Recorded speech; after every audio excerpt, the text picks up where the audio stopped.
पहले ये क्लिप देखें, बाद में गामदी साहब की शख्सियत पर मज़ीद बात करते हैं। تفضل. مثلا أبو حنيفة ومالك والشافعي وأحمد اختلفوا، أكدوا أن فهم الآخر باطل.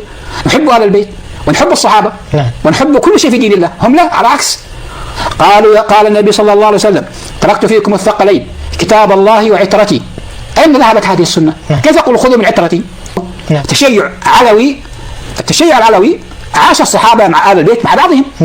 في سورة الأحزاب في زوجات النبي صلى الله عليه وسلم من بدايتها: يا نساء النبي، يا نساء النبي. هذا واضح، الله يخاطب النسوة: يا نساء النبي. طيب، قالوا في حديث، هناك في حديث الحديث الكساء. طيب، عندنا حديث الكساء بعدة روايات. برواية عائشة ورواية أم سلمة، أن رواية أم سلمة تخرج زوجات النبي صلى الله عليه وسلم لأنها أرادت أن تدخل تحت الكساء، فقالت: يا رسول الله أنا من أهل بيتك، فقال: أنت على مكانك، ثم جذب الكساء.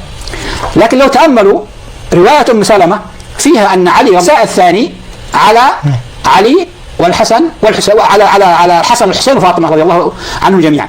فإذا حديث الكساء بعد أن نزلت الآية يقول النبي صلى الله عليه وسلم: اللهم هؤلاء أهل بيتي فطهرهم تطهيرا. في نساء النبي صلى الله عليه وسلم، في أول الآية في آخر الآية كلها في نساء النبي صلى الله عليه وسلم. بل نحن نعتقد أن الدين الشيعي دين آخر. نتحدى شيعي، يعني نتحدى كل الشيعة أن يأتوا بسند.